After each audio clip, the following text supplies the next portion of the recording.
नाजरीन अस्सलाम वालेकुम। आप जुड़ चुके हैं पी न्यूज़ के साथ। आज का जो हमारा प्रोग्राम है ये बहुत ही अहम प्रोग्राम है।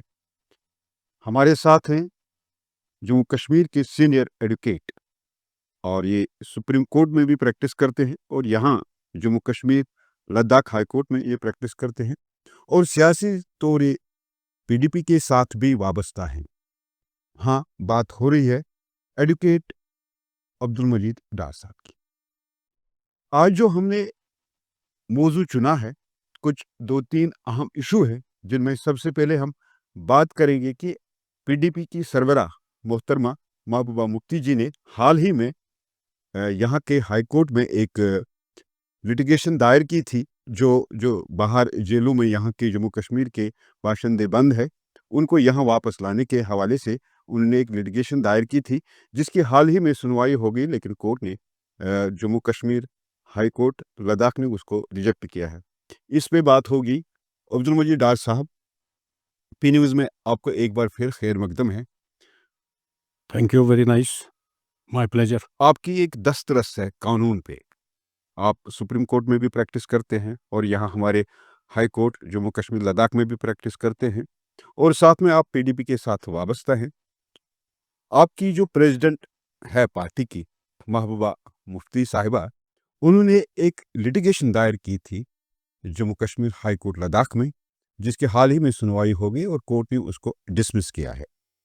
जो यहाँ जो बाहर जेलों में हमें नौजवान है या और भी लोग बंद हैं मुख्तलिफ केसों में, तो उनको वापस लेने के हवाले से अब आपका फर्दर कोर्स क्या रहेगा इस हवाले से, नंबर 1। नंबर 2, पीडीपी कानूनी तौर क्या करने जा रही है फ्यूचर में?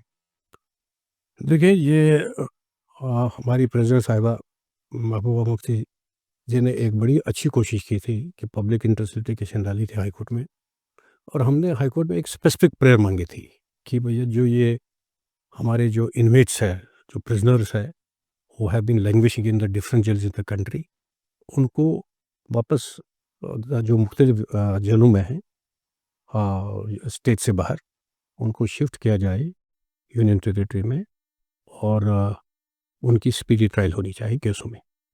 तो उसमें अनफॉर्चुनेटली ऑनरेबल हाई कोर्ट ने हमारी पिटीशन को नहीं माना और डिसमिस कर दिया।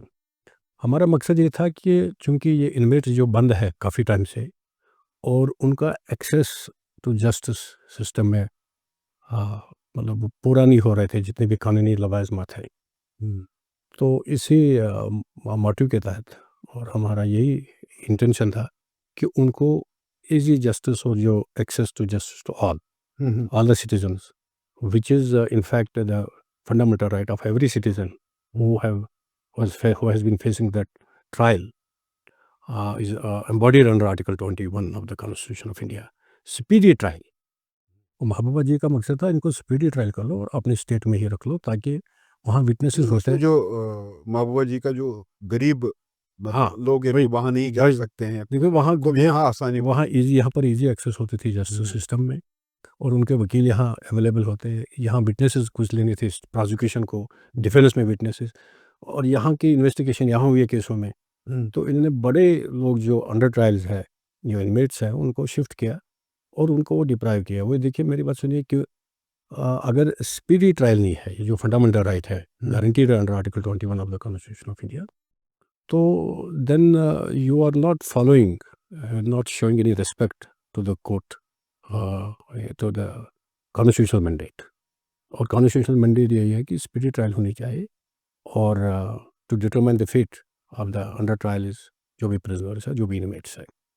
तो सिंपल हमने एक बड़ा इनोकस, और इसमें कोई not for any for modified considerations, जो मैंने जजमेंट पढ़ ली, जो ऑनरेबल डिवीजन बेंच ने लिखा है कि appeal cannot be used as a political platform if it is to be filed before the honorable high court।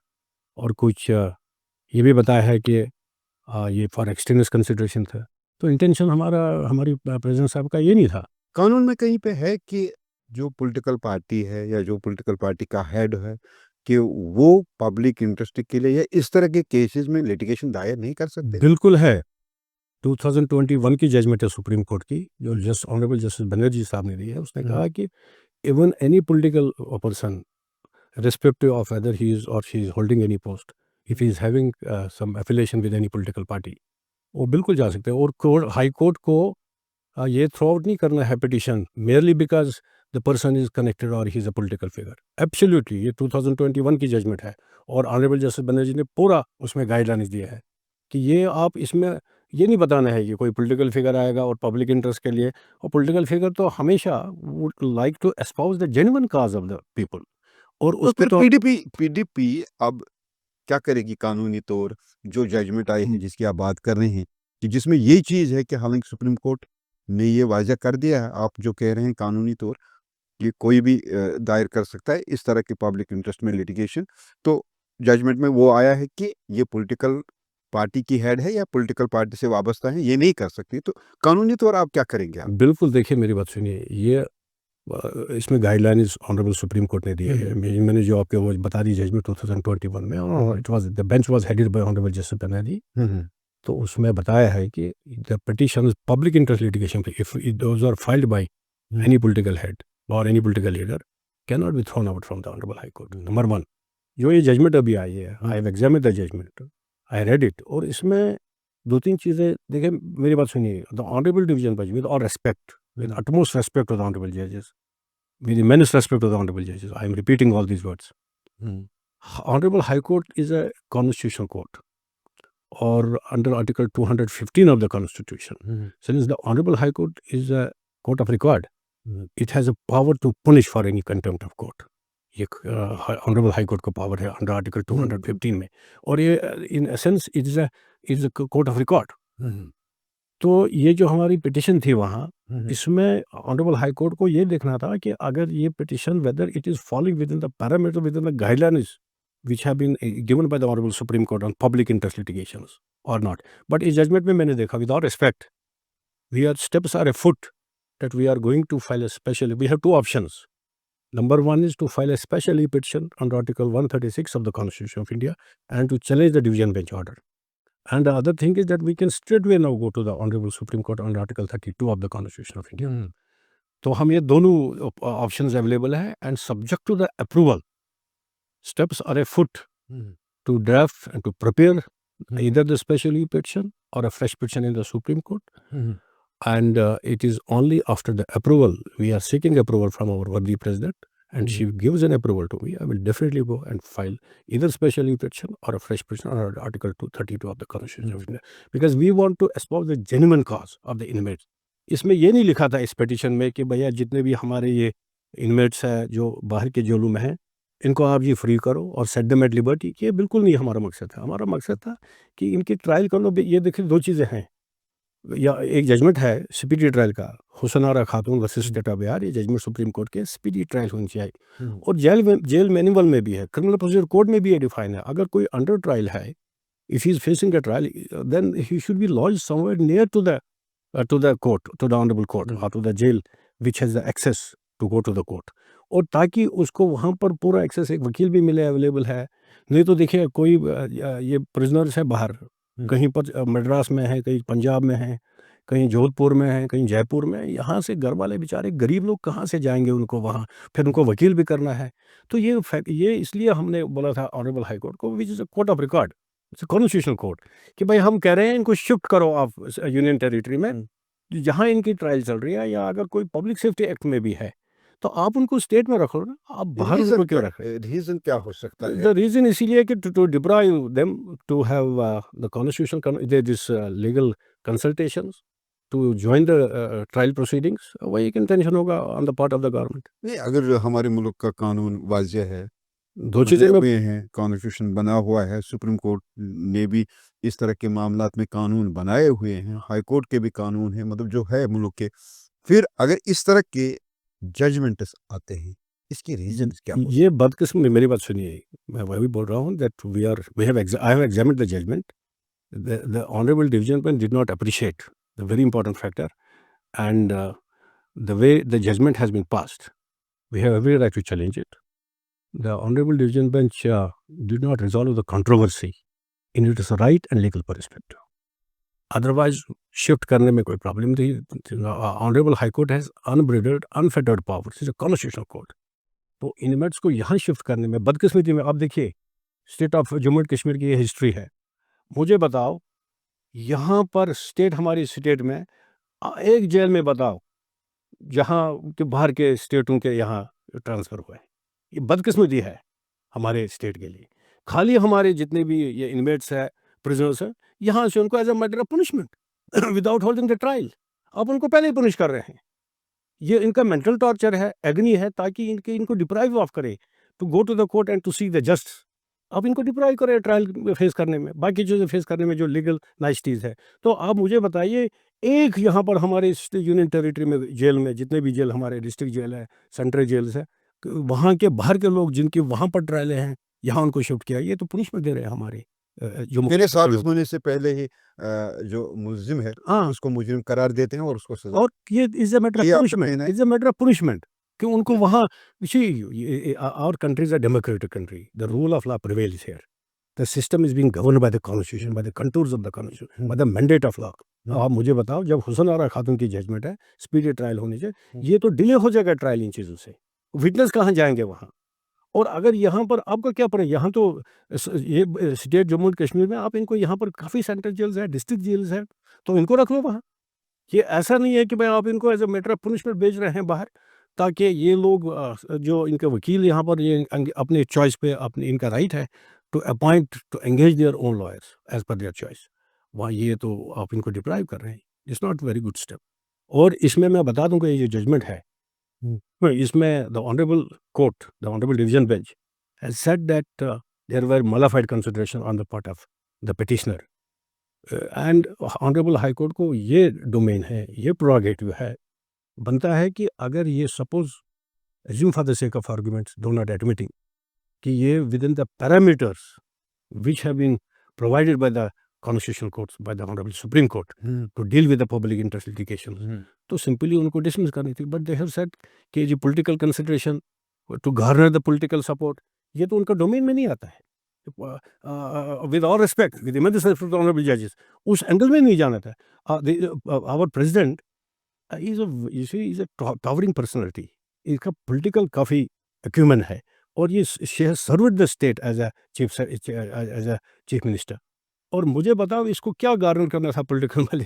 She is already known to the, not only to the national level, but she is recognised as an international leader. कमाल की बात है, आप इसको बोल रहे हैं कि she wanted to garner the political money, she is already having, ये तो बड़ी प्रोमिनेंट फिगर है। अगर पॉलिटिकल पार्टियां, जो पॉलिटिकल पार्टी का काम ही यही होता है कि आवाम की राहत, हम आपके जो भी, अगर पॉलिटिकल पार्टियों को ये इजाज़त नहीं है, या पब्लिक फिगर को ये इजाज़त नहीं है, सोशल एक्टिविस्ट को ये इजाज़त नहीं है कि इस तरह के लिटिगेशन दायर करना, तो फिर किसको? नहीं, इसमें कोई लीगल बार नहीं है, कोई कॉन्स्टिट्यूशनल बार नहीं है। सुप्रीम कोर्ट ने, मैंने बताया, जस्टिस बनर्जी की जजमेंट है, जजमेंट पे ही बात। हाँ, 2001 टू 21 की बिल्कुल जजमेंट है, गाइडलाइंस फ्रेम हुए हैं। वही आपसे तो डिप्राइव नहीं करोगे सोशल एक्टिविस्ट को, फिर वही तो है ना। Then it is very difficult. एक वोटर जो है, मेरा सवाल जो है, एक वोटर है, वो भी पॉलिटिकल पार्टी से मुंसलिक है। एक वोटर, सिंगल वोट जिसके पास है, वो भी कहीं न कहीं पॉलिटिकल पार्टी से वाबस्ता है, चाहे किसी भी पॉलिटिकल पार्टी से, या किसी पॉलिटिकल पार्टी का हेड है, उसकी भी पार्टी है।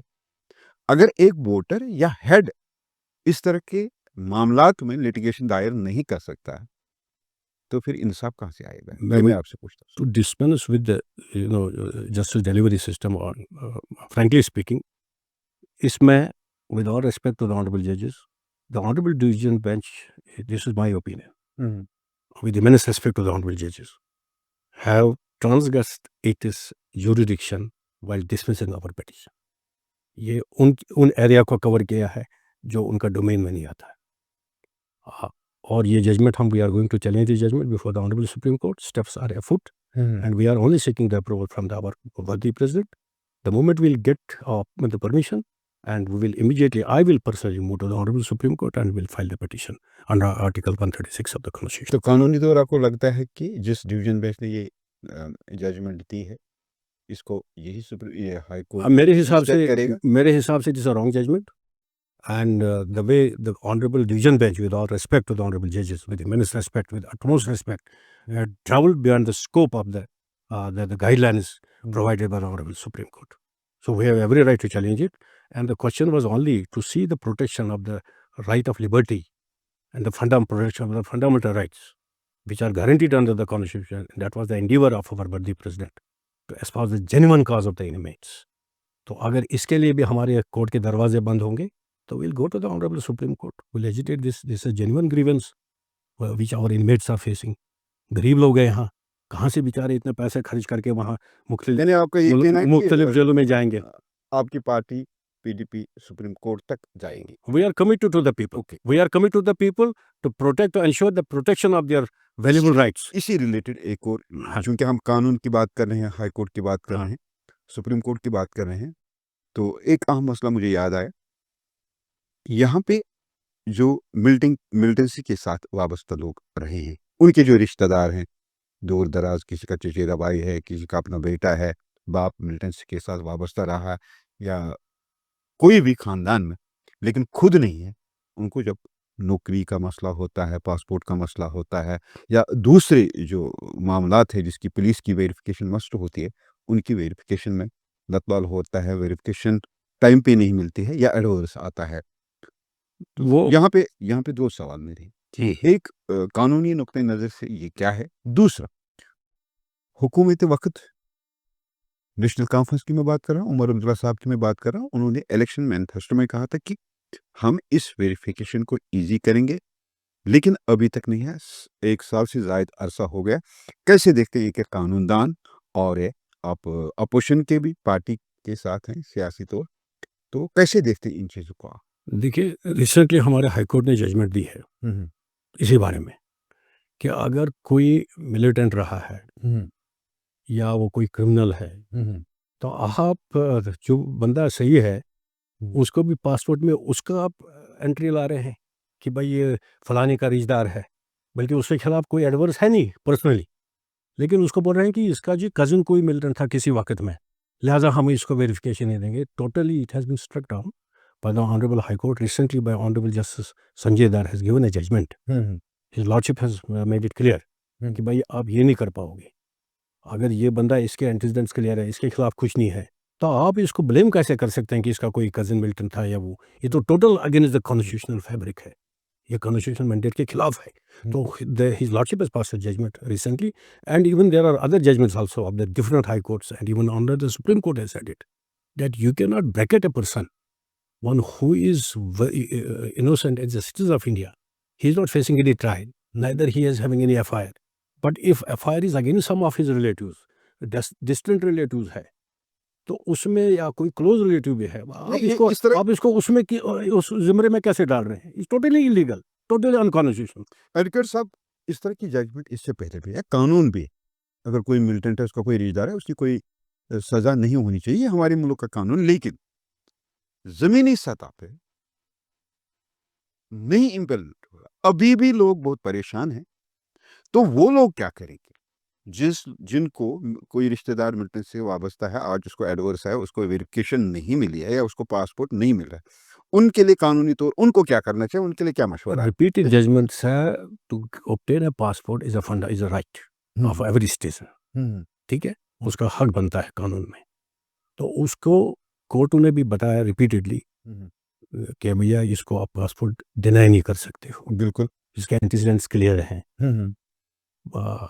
जो बंदा सीख कर रहा है पासपोर्ट, तो अगर उसमें इम्प्लीमेंट नहीं हो रहे, मेरी बात सुनिए, state of Jammu and Kashmir यहाँ पर the present dispensation which is headed by Omar Farooq, the chief minister of is an elected chief minister. He should raise this voice. भाई आप कैबिनेट को बुला दो, वहाँ इन चीज़ों पे गौर करो. और पब्लिक, व्हाई शुड पब्लिक सफ़र? आप तो इलेक्टेड गवर्नमेंट है, लोगों ने आपको मैंडेट दिया है. वो आप, ये अलग बात है, वो अलग टॉपिक है कि आप लोग बड़े पछता रहे हैं कि ये जी टिट्यूलर हेड है, ये कुछ नहीं कर रहा है. और नहीं तो ये लोगों के भलाई के लिए है. अगर ये कैबिनेट में ये उठा लेगा, भाई ये क्या चीज़ हो रहा है, इसका तो फ़र्ज़ बनता है. तो chief minister is the head of the state, ये कर नहीं रहा है कुछ.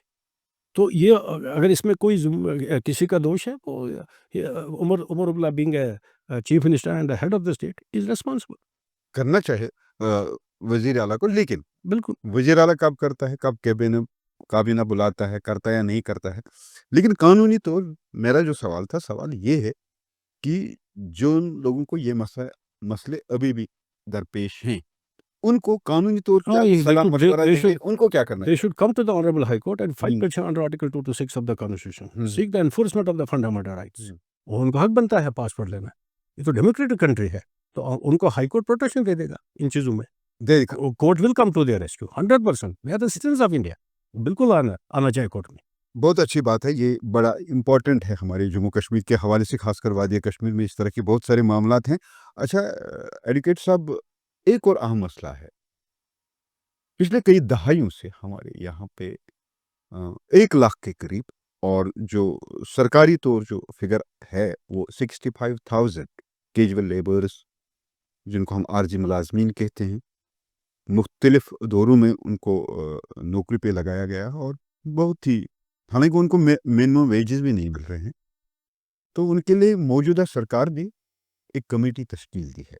सवाल मेरा यहाँ पे ये है कि अगर ये लोग सरकारी ट्रेजरी से या सरकारी दफ्तर से कई सालों से तनख्वाह उसको नहीं कहते हैं, और हम ले रहे हैं,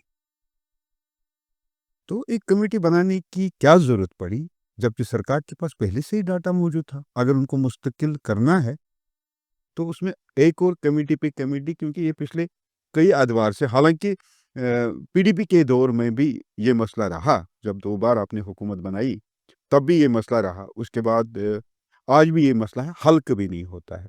क्या कमेटी बनानी ज़रूरी थी, या सरकार के पास ये था कि उनको तनख्वाह जहाँ से मिलती है, रिकॉर्ड है ऑफिस में, उसी के बिना पे जो जेन्युइन है उसको रेगुलर कर देखो, दे? कोशिश ये होनी चाहिए, क्योंकि इनकी सारे डिटेल होते हैं डिपार्टमेंट में, हेड ऑफ डिपार्टमेंट्स के पास बिल्कुल। कोई है, वो डाटा अवेलेबल है, हम्म, और पता है उनको ये कब से भी कि इनका मस्टर रोल भी होता है, जो हम्म, कैजुअल होते हैं, हम्म, वो तो हेड ऑफ डिपार्टमेंट जो है या इमीडिएट ऑफिसर उसके पास अवेलेबल है। हम्म, इनको instead of going for a committee, hmm, constituting a committee, hmm, for constituting a committee is no bar. वो उसमें मैं मतलब ज़्यादा ये नहीं कहूँगा, government can do it, but या तो टाइम शेड्यूल कमिटी कॉन्स्टिट्यूट करे कि within 2 months, within 1 month, time schedule ये अपनी फाइंडिंग में दे दे, उनको रेगुलर टाइम करे। फ्रेम होना चाहिए। हाँ, अब if time schedule is there, hmm, schedule of time और टाइम फ्रेम वहाँ पर करेंगे कमिटी को, हम्म, वो बाइंडिंग करेंगे कि भैया विदिन 1 और 2 मंथ्स आप अपना ये इनके क्रेडेंशियल्स, इनके बिल्कुल। टेस्टिमोनियल्स, इनके जितने भी सर्टिफिकेट्स हैं वो चेक करके, और ये देखो कि इनकी सर्विस इतनी हुई है, चाहे 7 साल का उन्होंने रखा होगा क्राइटेरिया उसमें, या 10 साल, ये अगर फुलफिल करे तो रिकमेंड कर लो, ताकि हम इनका ऑर्डर निकालेंगे रेगुलर से। नंबर 1 ये एक पहलू है। सेकंड पहलू ये है कि चूँकि ये अभी तक जितने भी डेलीवेजर्स हैं, डेलीवेजर्स पिछले 10 साल, 15 साल, 20 साल से काम कर रहे हैं, जो मुझे भी पता है, क्योंकि day in and day out हम कोर्टों में देखते 20 साल से ज़्यादा। हाँ, ये हम इनके पिटिशन्स कर रहे हैं फाइल कोर्टों में, हमें पता है ये सारी चीज़ें। ये बेसिकली बड़ी अनफॉर्चुनेट बात है कि हमारे कानून में, कॉन्स्टिट्यूशन में एक्सप्लॉयटेशन नहीं कर पाएँगे। ये अभी तक एक्सप्लॉइट हो चुके हैं बेचारे। ये 20 साल से काम कर रहे हैं, तुम रेगुलर नहीं कर रहे हो। भई आप इनका you are utilising their services, they are rendering their services, और you are taking their services and then you don't regularise them. तो इनका प्रोटेक्शन है under article 14 and 16 of the constitution of India. These authorities should immediately take steps. Time frame में एक committee बनाओ और उनके recommendation लो। बाद में एक पहलू ये, दूसरा ये है कि इनको अगर डाटा अवेलेबल है, तो व्हाई टू वेस्ट? ये तो रेड टेपिज़्म होता है फिर। वी कॉल इट रेड टेपिज़्म, उसको ख़त्म करना चाहिए। ये रेड टेपिज़्म ख़त्म करना चाहिए। कमिटी पे कमिटी, कमिटी पे कमिटी अच्छी बात नहीं है। आप इनको रेगुलर कर लो, आपके पास डाटा अवेलेबल है। आज तो कंप्यूटराइज़्ड लाइफ़ है, कंप्यूटराइज़्ड सिस्टम चल रहा है। क्या इ ये इनको process? In the intention should be very clear.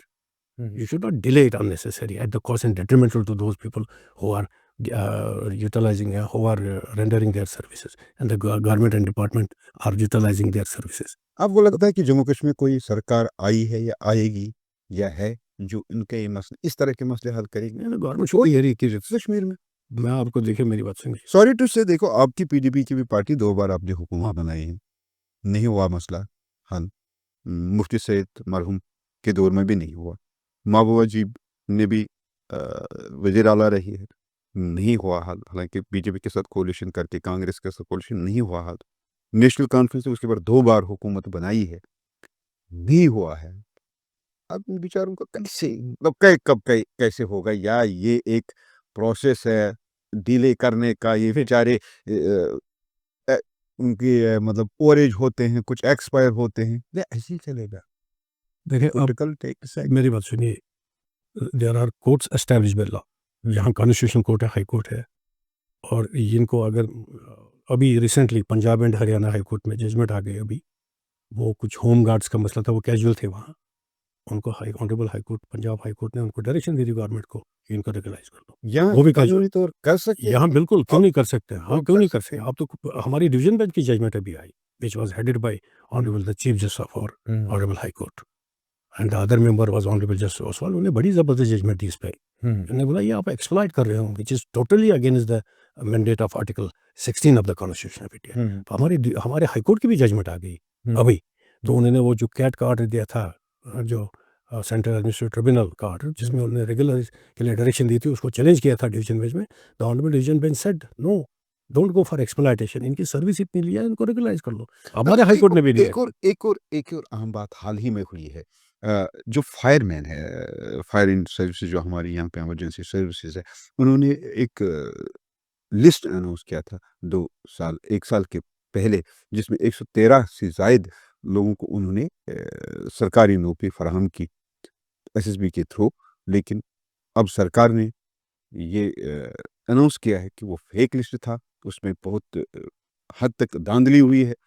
अच्छा, सवाल मेरा ये है, हालाँकि उनकी नौकरी उन्होंने ख़त्म कर दी है, उनको मुअत्तल किया है नौकरी से। लेकिन सवाल ये है, जिन लोगों ने उस वक़्त उस पोस्ट के लिए फॉर्म भरा था, जो एलिजिबल थे, जिन्होंने क्वालीफाई किया था, लेकिन रिश्वत की वजह से कुछ और लोगों को उसमें एडजस्ट किया था। अब क्या है, उन लोगों के साथ अब सरकार को क्या करना चाहिए? उन लोगों के साथ जब तब उनके साथ नाइंसाफ़ी हुई है, जो तब डिज़र्व करते थे। ये शायद आपको पता नहीं होगा कि मैं ही उसमें वकील था।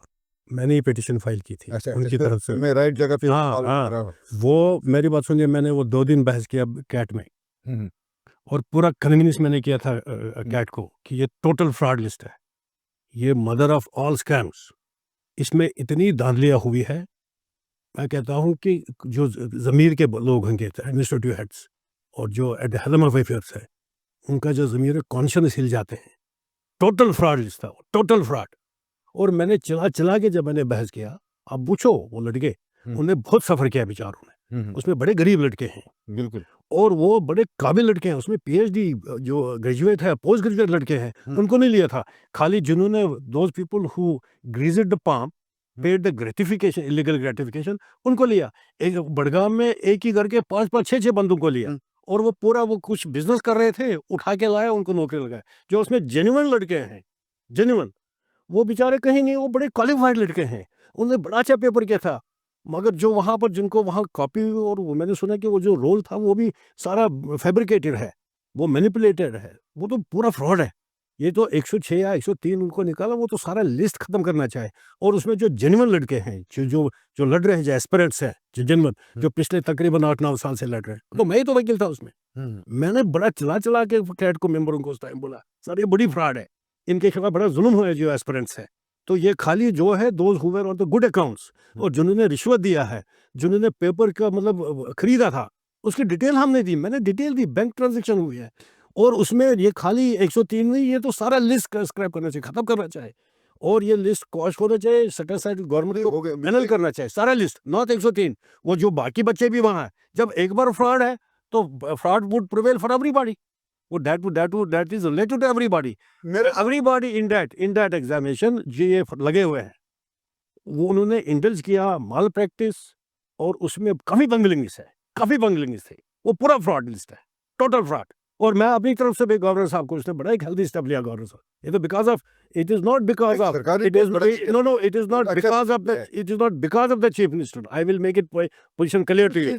It is because of the great efforts of one of my colleagues, who is a senior lawyer from Jammu, hmm, Abhinav, hmm, and he took up the matter with the Lieutenant Governor, His Excellency, or His Excellency, his governor, His Excellency, the governor, the Lieutenant Governor of our state, is, you see, very scrupulously dedicated fellow, and with all respect, इसने बड़ी honesty दिखाई, और जब भी उसको लगा, inquiry की, investigation की, क्राइम को दिया, सारे जितने भी लगे हैं वो पूरे by way of fraud it was actuated, the element of fraud is there. वो सारे लिस्ट को ख़त्म कर लो, उसको कलअदम कर लो, और जो ये एस्पिरेंट्स है, रियल एस्पिरेंट्स जो एजुटेशन कर रहे हैं पिछले 8 साल से, उनका हक बनता है उनकी जगह उनको लगा। अच्छा, एडवोकेट साहब, हाल ही में यहाँ के जो मौजूदा सरकार है, तो उन्होंने एक फैसला किया है कि जो हमारा प्राइवेट ट्रांसपोर्ट है, चाहे हमारे बसेस हैं, चाहे ऑटो रिक्शा हैं, लोड कैरियर्स हैं, ट्रक्स हैं, जितने भी ट्रांसपोर्टेशन हमारे पास है, उसमें 18% किराए में उन्होंने इजाफा किया है। कैसे देखते हैं कि एक तरफ महंगाई का मार है पब्लिक में, हालांकि पिछले 5-6 साल से पेट्रोल में इस कदर इजाफा नहीं हुआ कि हम 18% का इजाफा करने की ज़रूरत थी, या इस तरह के कुछ मामलात नहीं हुए हैं, तो अचानक ये हुआ है, तो कैसे देखते हैं? क्या ये पब्लिक पे एक बर्डन नहीं है? देखिए, जम्मू कश्मीर के लोग बड़ी डिफ़िकल्ट फ़ेज़ में गुज़रे हैं। इन्हें बड़े टर्मोइल देखा है यहाँ। लोग बड़े गरीब हैं यहाँ, बिज़नेस नहीं चला काफ़ी टाइम। जो रिमिटेंसी भी जो तकरीबन 34-35 साल रही, उसके बाद फ्लड आ गए, उसके बाद बड़े-बड़े यहाँ पर ऐसे वाक़या हुए, क्योंकि बॉर्डर एरिया है, सेंसिटिव स्टेट है, लोग बड़े गरीब हैं। मैं हैरान हूँ, यहाँ जब वो बिजली का वो मीटर का सिस्टम भी लगाया था, अरे भैया लोगों की आप इकोनॉमिकल कंडीशन देखो, यानी कि ये देखो कि ये इसमें है कैपेबल कि ये इतना फ़ीस दे सकते हैं बिजली का फ़ीस। भाई इनकी इकोनॉमिक कंडीशन ऐसी नहीं है, बड़े गरीब लोग हैं। तो अकॉर्डिंगली जो आप ये आज मुझे बोल रहे हैं 18% का इन्हें इंक्रीज़ 1 जनवरी से लागू 1 जनवरी, ये तो भैया 2026। आप देखो इन्फ्लेशन कितनी है। मेरी बात सुनो, ये गवर्नमेंट कैसे कर रहा है? नहीं देखो, इसमें ये एक कमेटी बनाई होगी, जो मुझे हमें पता है, ये कैसे कॉन्स्टिट्यूट करते हैं कमेटी। उसके बाद उनको जब जो कुछ स्टेक होल्डर्स होते हैं, जैसे ट्रांसपोर्ट यूनियन के होंगे, या वो ऑटो रिक्शा वाले यूनियन होंगे, या वो सारे बिल्कुल, जितने भी हैं, जितने भी प्राइवेट ट्रांसपोर्ट, उनको ऊपर-ऊपर से पूछते हैं जी, वो सपोज़ बोलेंगे 100% चढ़ाओ। तो गवर्नमेंट को एसेस करनी है ना सिचुएशन। यहाँ की जो अ, माली हालात है लोगों की बड़ी ख़राब है। कहाँ मुझे बताओ, पिछले 3-4 सालों से, जो मुझे भी मेरी नॉलेज में है, पेट्रोल तो वहीं से स्टैग्नेंट है, इसमें कोई इंक्रीज़ नहीं हुआ। तो बाकी जो इक्विपमेंट्स हैं रिलेटेड टू ऑल ऑटोमोबाइल्स, और जो अभी की ये जो गाड़ियाँ हैं, चाहे लोड कैरियर है, चाहे कमर्शियल गाड़ियाँ हैं, चाहे प्राइवेट गाड़ियाँ हैं, उसमें जितने भी कोई फैब्रिकेशन है या कोई इक्विपमेंट, उनमें तो बड़े-बड़े अभी बजट आए हैं पिछले 4-5 साल से, उनमें गवर्नमेंट ने ये कोशिश की कि इसमें इंक्रीज़ ना हो जाए, ताकि लोग सफ़र ना करें। ये तो टोटल इज़ अ ब्रंट, ये तो लोगों के लिए बड़ी तकलीफ़देह है। अब 18% इसमें इनको क्या काम करना था, जो मेरी ओपिनियन है। इसमें इनको बिसाइड्स जितने भी स्टेक होल्डर्स थे, 18% एक्सेसिव है नहीं लोगों के पास। ये देखो ना, ये स्टेट जब यहाँ पर ये चीज़ें थी, 2 चीज़ें यहाँ थी जो 1927 में जब महाराजा ने ये 2 चीज़ें बड़ी प्रोटेक्ट की थी यहाँ, जब when this was a prince state. एक कि यहाँ पर जो एम्प्लॉयमेंट है वो यहाँ के लोकल को मिलेगी, और यहाँ का जो ज़मीन उसकी प्रोटेक्शन, इसलिए ताकि ये लोग गरीब हैं, जम्मू कश्मीर के लोग। आप मुझे बताओ, 18% आप इंक्रीज़ कर रहे हैं विदाउट फिक्सिंग अ डेफिनिट क्राइटेरिया। क्राइटेरिया है नहीं कोई। उन्होंने बोला 40% चढ़ाओ, आपने क्या जी मैजिक स्टिक है लगाओ जी 18%। अब भाई आप इसमें तो फॉर्मुलेट करो ना, कैसे आपने क्राइटेरिया फिक्स किया? विदाउट फिक्सिंग अ क्राइटेरिया, लोगों की पोज़ीशन देखो ना, इकोनॉमिक पोज़ीशन कैसी है, माली हालात कैसी है। ये गरीब लोग हैं, कहाँ ये से देंगे 18%? 18% जो टैरिफ में इजाफा हुआ है, अ, किन-किन चीज़ों पे इसके असरात पड़ेंगे? ये सब पे पड़ेगा। देखिए, एक तो कॉमन जो कम्यूटर्स हैं उन पे पड़ेगा, स्कूल बच्चे जाते हैं उन पे पड़ेगा, जो ऑफ़िस गोअर्स हैं उन पे पड़ेगा ना, कॉमन मास पे पड़ेगा ना। ये तो ज़ाहिर-सी बात है। और इसमें ज़्यादा पर देखिए, आजकल लोगों के पास है, जो गाड़ियाँ मिलती है, बैंक से लोन उठा के वो कहेंगे जी हमारे पास गाड़ियाँ हैं, हम निकलेंगे। लेकिन जो बेचारे गरीब लोग हैं, पब्लिक ट्रांसपोर्ट यूज़ करते हैं ज़्यादा गरीब लोग, वो जो लोग जो बिलो द पॉवर्टी लाइन रह रहे हैं, वो कहाँ से लाएँगे? भई ये उनके लिए आप ये तकलीफ दे, ये जो फ़ॉर्मूला आप अडॉप्ट कर, हमारी जो डेली रोज़मर्रा जो हम एशिया खुर्दनी इस्तेमाल करते हैं, उसमें भी असर पड़ेगा? हर एक चीज़ में असर पड़ेगा। देखिए, ये सबसे बड़ी बात है, आप लास्ट 4-5 साल का जो बजट यूनियन गवर्नमेंट ने, और यहाँ पर भी जब हमको भेजा था बजट यहाँ, आप देखेंगे कि उसमें कोई इंक्रीज़ नहीं हुआ है। जहाँ पर ये डिमांड करते हैं कि हमको 40% 18% दे दो। अब यार अगर आपका अब कुछ फैक्टर है, चलो हम वी आर प्रोसीडिंग फर्दर, उसमें आपको the prime consideration should be, आपको जितने भी यहाँ सिविल सोसाइटी के मेंबर हैं, सिविल सोसाइटी और पब्लिक ओपिनियन लेनी चाहिए आपको पहले। वहाँ पब्लिक ओपिनियन कभी लेते नहीं है, कहाँ लेते हैं? इसमें आपको अगर कोई पॉलिटिकल पार्टी भी है, उनके भी वहाँ से ओपिनियन लेनी चाहिए थी, चाहे वो अपोजिशन में है, जो पॉलिटिकल स्पेक्ट्रम में है यहाँ पर, उनको उनकी राय भी लेनी थी। जो सिविल सोसाइटी के आदमी है, प्रोमिनेंट सिटीजन्स हैं, उनके ले लो, और जो गरीब लोगों के मतलब जैसे मोहल्ला कमिटीज़ होते हैं, उनकी भी राय ले लो। मंदिर कमेटी की राय ले लो, मंदिर कमेटी की राय ले लो, जम्मू कश्मीर स्टेट के लिए। उनके राय के बगैर ही आप रैंडमली कर रहे हैं जी 18% जो आपकी मर्ज़ी है। ये अनजस्टिफाइड, ये कैसे लेकिन अप्रूव हो सकता है? साहब, एक चीज़ है, हर एक पॉलिटिकल पार्टी, खासकर रूलिंग में हो, उनकी ये होती है कि हम आवाम को या अपनी सोसाइटी को कुछ ऐसी राहत दें, जिससे सोसाइटी हमें याद रखे, हमें सपोर्ट करे। इस तरह के फैसले लेने से मौजूदा सरकार को या नेशनल कॉन्फ्रेंस को नुकसान होने वाला है। देखो पिछले 1.5 साल से हम देख रहे हैं कहीं कोई प्रोग्रेस ही नहीं है, कोई काम ही नहीं कर रहा है। अब मैं चैलेंज कर रहा हूँ अभी इसी वक्त आपको, आपके माध्यम से, आप देखिए कोई एमएलए अपनी कॉन्स्टिट्यूएंसी में जाता है, he will face the wrath of common people there. अपनी कॉन्स्टिट्यूएंसी में जाके देखा है ना, कोई काम ही नहीं किया इन्होंने। ये 1.5 साल से टोटल फेल। अगर मैं आपको दावा से कहता हूँ, मेरी ओपिनियन है, of the my own experience, हम तो ग्राउंड लेवल पे असेस करते हैं ना सारी सिचुएशन, जब लोगों से हम पूछते हैं, क्योंकि कोर्ट ऐसा इदारा है जहाँ हर किस्म के लोग आते हैं। अभी मैं आपको गारंटी दे, देखिए 1.5 साल में आप और लोगों के ओपिनियन पूछो कि क्या प्रोग्रेस है गवर्नमेंट की, ठीक है, विच इज हेडेड बाय उमरुल्लाह साहब, वो 0%। इस वक्त गारंटी में दे रहा हूँ, एक एक कुछ सीटें ये अपने बलबूते पे लेंगे, बाकी सारी सीटें इंशाल्लाह इंशाल्लाह इंशाल्लाह। अगला वक्त हमारा आ रहा है अनकरीब, आप देखोगे तो पीडीपी को सारे लोग इस वक्त कॉन्फिडेंस दे रहा इंशाल्लाह। लेकिन लोगों का ये मानना है कि लोग ये कहते हैं, हाँ, कि जब ये अपोजिशन में होते हैं, तो तब ये मीठी-मीठी बातें करते हैं, अच्छे-अच्छे मसले उठाते हैं और लोगों के हमदर्द बनते हैं। जब ये कुर्सी पर बैठते हैं, तो ये सारा कुछ बोलते हैं। जैसे उमर अब्दुल्ला जब पीडीपी अपने इक़्तिदार में आई, तब भी ऐसा ही हुआ है। तो किस हद तक इसको मानते हैं कि पब्लिक की जो ये राय है, इसको आप क्या कहेंगे? हम क्या कह रहे हैं, अपोजिशन में होके हमारे 4 एमएलए हैं, गौर से सुनो मेरी बात, ये मैं आपको वाज़ेह करना चाहता हूँ आज। हम कह रहे हैं कि गवर्नमेंट को जो आप लोगों ने अपने मैनिफेस्टो में वादा दिए हैं लोगों को, वो तो पब्लिकली डिक्लेयर किया था ना इन्होंने। लोग यहाँ जम्मू कश्मीर के लोग बड़े पढ़े लिखे लोग हैं, ये जानते हैं आप। उस वक़्त उन्होंने बोला चलो हम इनको एक मौका देंगे। हम तो बोल रहे हैं भई वो वादा पूरा करो। हम तो क्रिटिसाइज़ कहीं नहीं कर रहे हैं। हम कहते हैं अगर आपको वादा दिया लोगों को, हम ये चीज़ करेंगे। ज़रा हमें एक चीज़ बताओ आप लोगों ने किया? हम अपोज़िशन इसी डेमोक्रेसी में मेरी बात सुनिए, should be very healthy opposition. लेकिन ये हमारी मैग्नानिमिटी है। हम इनको बोल रहे हैं खाली, हम ये क्रिटिसाइज़ नहीं कर रहे हैं इनको। हम बोल रहे हैं जो आपने एजेंडा लोगों को बोला, वादे किए थे, वो करके दिखाओ। आपको मैंडेट मिला था उस टाइम। लोगों ने आपको मैंडेट है, हमको मैंडेट नहीं दिया। हम तो अपोज़िशन में फिर भी हम इनको रिमाइंड कर रहे हैं। हम अपोज़िशन में इनको कोई क्रिटिसाइज़ नहीं कर, हम तो इनको रिमाइंड कर रहे हैं, भैया आपका जो-जो एजेंडा में मैनिफेस्टो में था, आप वो फुलफ़िल करो। आपने लोगों को बोला था हम ये करेंगे, हम वो करेंगे, दिखा दो ग्राउंड पे। आप ओपिनियन पोल ले लो ना लोगों के, वो तो बड़े फेड अप हो चुके हैं।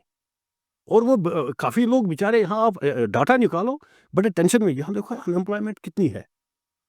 सबसे नंबर 1 स्टेट ये यूनियन टेरिटरी बनी है, आफ्टर मध्य प्रदेश, जहाँ राजस्थान में। राजस्थान के बाद नंबर 2 है हमारा स्टेट, जहाँ इतनी अनएम्प्लॉयमेंट। ये आपका ये कहना है तो रेशो उमर अब्दुल्ला साहब टोटल फेल हो चुके टोटल फेलियर है, टोटल नाकाम है। आपने भी देखा कुछ दिन पहले बानिहाल में इसके पुतला जलाया लोगों ने।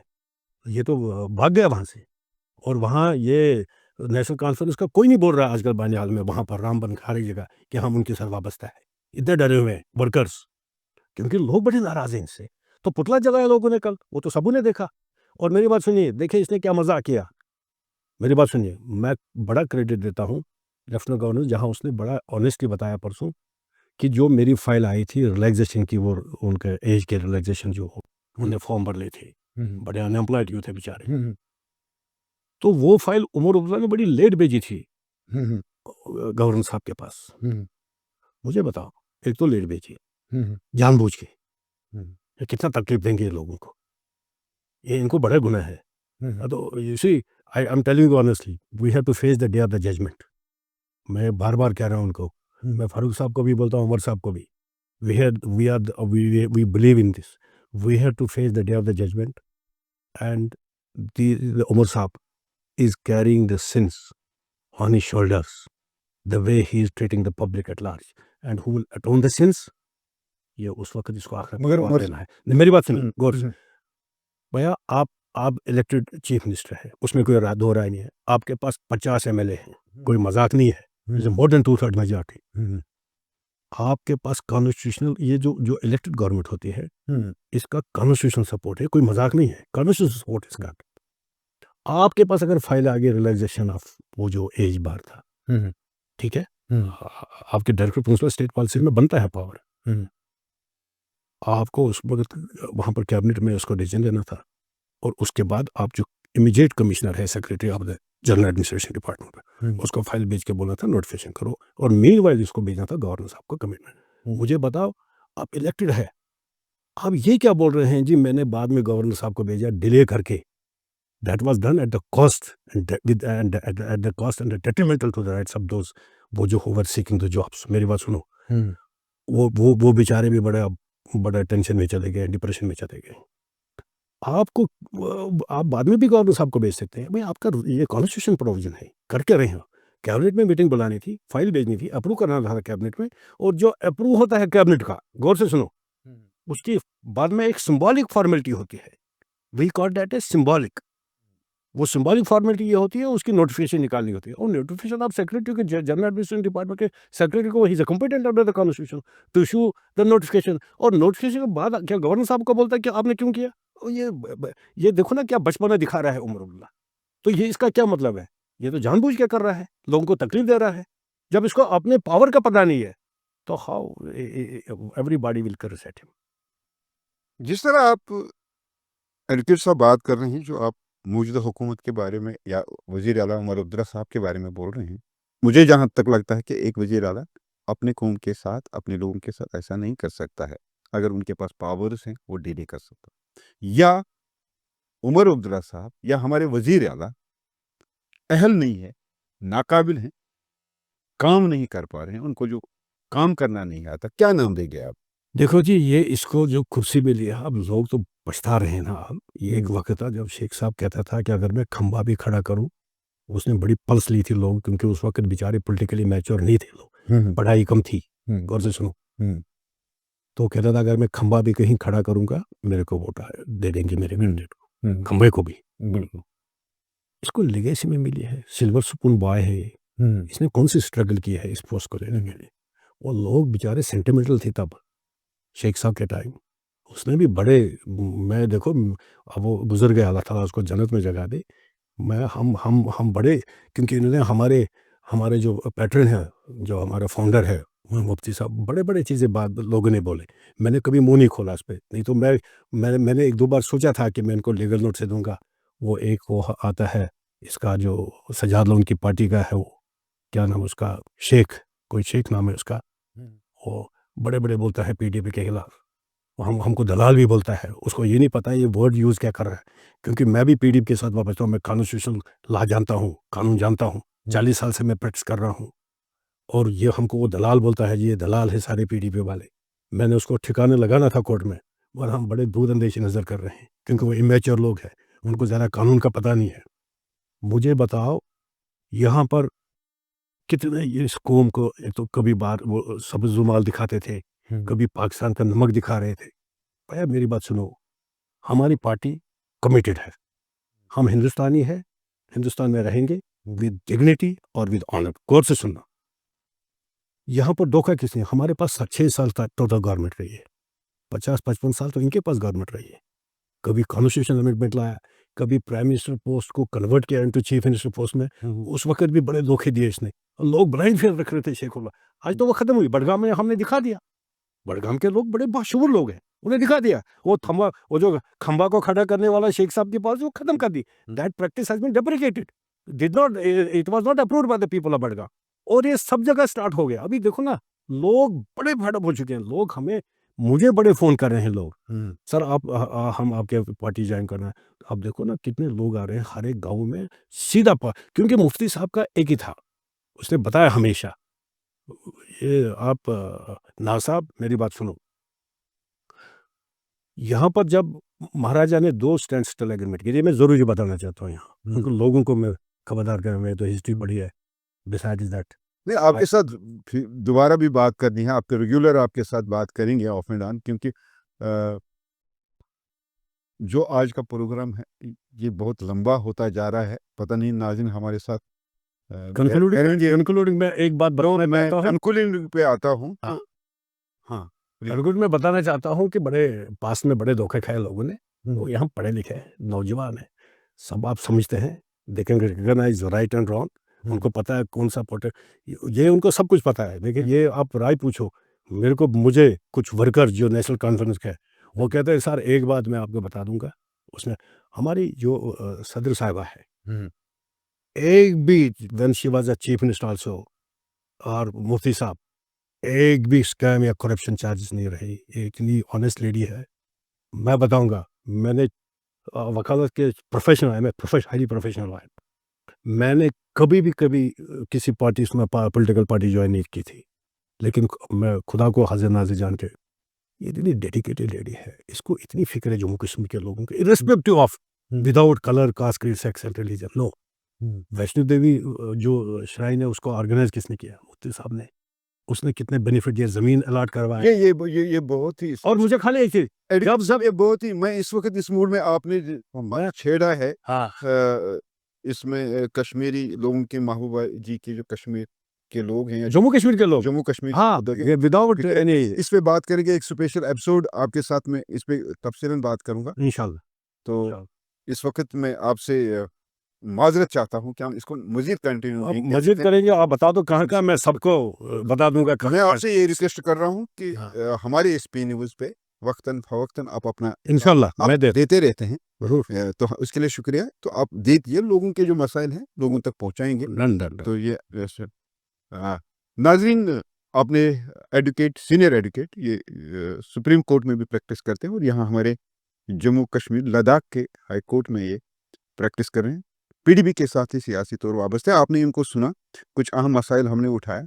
एक तो जो ट्रांसपोर्ट, जो प्राइवेट बसों पे 18% जो इज़ाफ़ा हुआ, उस पे उन्होंने उनसे बात की, हमने उन्हें अपनी राय दी है, या उस पे जो बात की वो आपने सुना। और अहम मसला ये था कि जो पीडीपी के सरबराह मोहतरमा महबूबा मुफ्ती ने एक पिटीशन दायर की थी, जो बाहर जेलों में, यहाँ जम्मू कश्मीर, खासकर वादी कश्मीर के लोग हैं, चाहे जवान हैं या बुज़ुर्ग हैं, तो उनकी वापसी के हवाले से उसको डिसमिस किया। तो इन्होंने बोला है, इसके हवाले से ये अब अगर उनको सुप्रीम कोर्ट तक भी जाना पड़ेगा तो ये जाएँगे, तो इस प्रोसेस को ये आगे बढ़ाएँगे। तो इसके अलावा भी आरज़ी मुलाज़मिन के बारे में भी उन्होंने बोला, आपने प्रोग्राम में देखा। हम आपसे भी इजाज़त चाहते हैं, और एडवोकेट अब्दुल मजीद साहब, आपका बेहद शुक्रिया। आपसे इजाज़त चाहेंगे। बहुत-बहुत खुदा thank you, God bless you, thank you.